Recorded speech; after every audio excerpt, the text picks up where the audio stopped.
వెంకటరెడ్డి గారు స్పష్టంగా చెప్పండి. బ్రిజ్భూషణ్ గారి వ్యాఖ్యలు, కంగనా రనౌత్ గారి వ్యాఖ్యలు మీ పార్టీకి ఏమైనా ఇబ్బందికరంగా మారినాయా?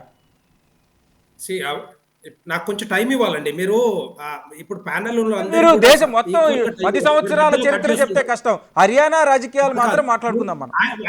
అయితే కాంగ్రెస్ పార్టీ నాయకులు చెప్తేనేమో అది అది చరిత్ర కాదా? కాంగ్రెస్ పార్టీ నాయకులు అట్లా కాదు కదా! హర్యానా చుట్టూ జరుగుతున్న విషయాలు ఈక్వల్ టైం మాట్లాడుతున్నారు. ఇవ్వండి. మీరు ఆ తెలంగాణ గురించి మాట్లాడుతున్నారు సార్. ఏం చేసిరో చెప్తున్నావు అన్న ఈక్వల్ దాంట్లో టైం ఇవ్వండి. మరి వాళ్ళు కూడా అదే మాట్లాడుతున్నారు కదా! ఉమ్, అందుకే నాకు టైం ఇవ్వాలి మీరు. కొంత చెప్పండి టైం చెప్పండి ఇస్తే నేను చెప్పండి మాట్లాడతాను. చెప్పండి. ఇప్పుడు బ్రిజ్భూషణ్ ఆయన వ్యాఖ్యలు గాని, లేకపోతే ఆయన మీద వచ్చిన కమెంట్స్ గాని, లేకపోతే ఏవైతే ఉన్నాయో అవన్నీ కూడా ఎంక్వైరీ ఉంది. వాళ్ళ మీద కోర్టులో కేసులుంది, నడుస్తా ఉంది. దాని మీద నేను కమెంట్ ఏం చేయలేను. ఎందుకంటే ఆయన వ్యాఖ్యల వల్ల పెద్దగా పోయేదేం లేదు. ఒరిగేదేం లేదు. రెండవది ఇప్పుడు కంగనా రనౌత్ చేసినా కూడా మొన్న చెప్పింది అంటే ఏదైతే ఇప్పుడు రైతులకు ఎవరైనా కూడా రైతుల గురించి ఆలోచించే పార్టీ భారతీయ జనతా పార్టీయే. ప్రధానమంత్రి నరేంద్ర మోడీ గారు చెప్పారు. రైతు మేము వచ్చిన తర్వాత రూ. 1100 ఉన్నది. ఇప్పుడు రూ. 2300కి తర్వాత రూ. 2800 కూడా కొన్నిసార్ల ధాన్యం ధర పోయింది. మిగతా అన్ని కూడా డబుల్ అయినాయని 10 సంవత్సరాల కాలంలో చేస్తా అని చెప్పారు. చేసిర్రు. అది డెఫినెట్‌గా భారతీయ జనతా పార్టీ ఘనత. సో, ఈ ఈ ఎవరొచ్చినా కూడా వినేష్ ఫోగట్ వచ్చినా, లేకపోతే బజరంగ్ పూనియా వచ్చినా కూడా భారతీయ జనతా పార్టీకి పోయేది ఏమీ లేదు. భారతీయ జనతా పార్టీ గెలుస్తా ఉంది అక్కడ. మహిళలు గాని, రైతులందరూ కూడా గత 10 సంవత్సరాల కాలం చూసినాం. భారతీయ జనతా పార్టీ అధికారంలో ఉంది. ఇప్పుడు కూడా అధికారంలోకి వస్తది. ఎందుకంటే వాళ్ళ మధ్యలో వాళ్ళకి సఖ్యత లేదు. ఇండి కూటమిలో 2 పార్టీలు వాళ్ళకి ఆ పొంతనే కుదరట్లేదు. ఆప్ పార్టీ బయటకొచ్చి 20 సీట్లు వాళ్ళు సొంతంగా మరి వాళ్ళు అనౌన్స్ చేసుకున్నారు. కాంగ్రెస్ పార్టీ కూడా అట్లనే. సో, వాళ్ళ మధ్యలోనే ఒక సఖ్యత లేదు. వాళ్ళు ఈ కూటమొచ్చి రేపొద్దున హర్యానా ప్రజలకు ఏం చేద్దాం అనుకుంటున్నారని నాకు అర్థం కాదు.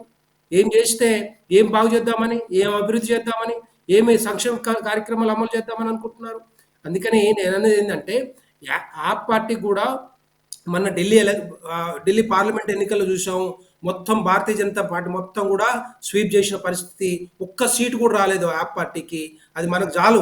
రేపొద్దున పంజాబ్‌లో వచ్చినా, లేకపోతే హర్యానాలో, కాశ్మీర్‌లో వచ్చినా, జార్ఖండ్‌లో వచ్చినా కూడా వీళ్ళకి కాంగ్రెస్ పార్టీ గాని, తర్వాత ఆప్ పార్టీ గాని వచ్చే సీట్లేమో ఒరిగేది ఏమీ లేదు. ఎందుకంటే భారతదేశంలో మొత్తంలో కూడా భారతీయ జనతా పార్టీ ఏ విధంగా అభివృద్ధి చేస్తా ఉందో, ఏ విధంగా సంక్షేమ కార్యక్రమాలు చేస్తా ఉందో మనం చూస్తా ఉన్నాం.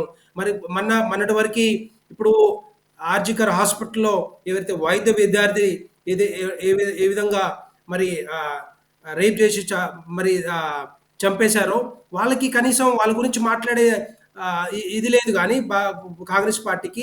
ఇప్పుడు రేపు రోజు చెప్తా ఉన్నది రకరకాలుగా.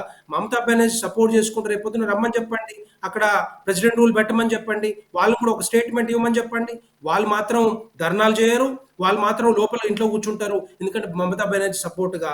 మరి భారతీయ జనతా పార్టీ ఏ విధంగా ధర్నాలు చేస్తుందో, ఏ విధంగా రోడ్ల మీద మరి సపోర్ట్‌గా మరి నిలుస్తా ఉన్నారు మనం చూస్తా ఉన్నాం. గత కొన్ని రోజులుగా. నేను ఏమంటున్నా అంటే ఇక్కడ అదే కదా ఎక్కడొచ్చినా ప్రశ్న. ఎవరొచ్చినా కూడా వెంకటరెడ్డి గారు, మీ బీజేపీ మీద ధర్నా చేసిన వినేష్ మీద మీరు ఎటువంటి ఆ యాక్షన్ ప్లాన్ లేదు కదా. అప్పుడు మీరు ఢిల్లీలో ఆమె ఒక టెంట్ వేసుకొని నా మీద లైంగిక దాడి జరిగింది అన్నప్పుడు ఎటువంటి యాక్షన్ లేదు కదా.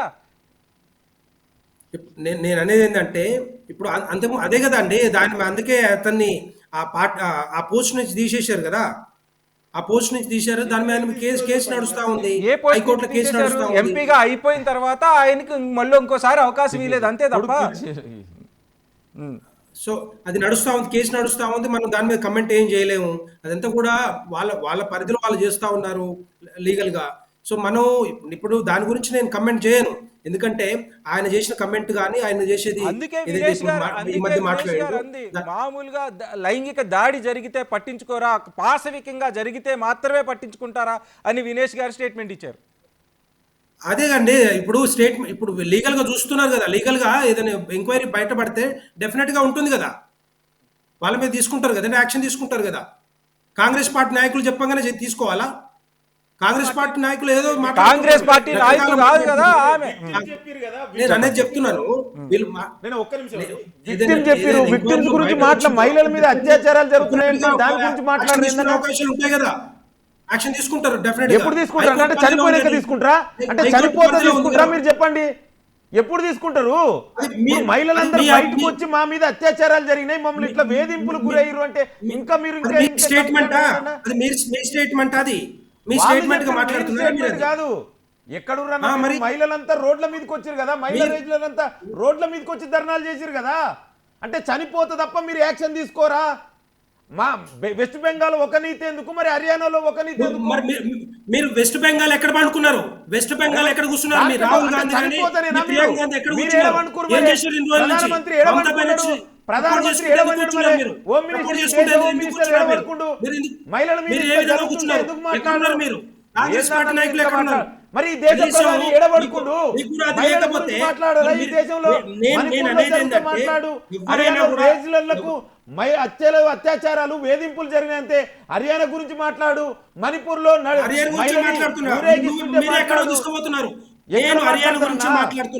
నేను హర్యానా గురించి మాట్లాడుతున్నా మీరు ఎక్కడెక్కడ తీసుకుపోయి హర్యానా గురించి మాత్రమే మాట్లాడుకుందాం. హర్యానాలో వినేష్ కి ఆరోపణలకు మీ దగ్గర సమాధానం ఉందా? మహిళా సమాధానం చెప్పన్నా నాకు వినపడలేదు చెప్పండి మళ్ళీ. హర్యానాలో వినేష్ చేస్తున్న ఆరోపణలకి మీ దగ్గర సమాధానం ఉందా? వాళ్ళ ఇష్టం అండి. రాజకీయ పార్టీలు వచ్చినాక రకరకాలు మాట్లాడతారు. నేను సమాధానం చెప్పను. ఎట్లా చెప్తారండి? రాజకీయ పార్టీలు ఉన్నారు, ఒక ప్లేయర్గా ఉంటే మరి మరి సమాధానం వచ్చేది. రాజకీయ పార్టీలు ఉన్న తర్వాత రకరకాలుగా మాట్లాడతారు, దానికి సమాధానం ఎందుకు చెప్తారు చెప్పండి. Thank you.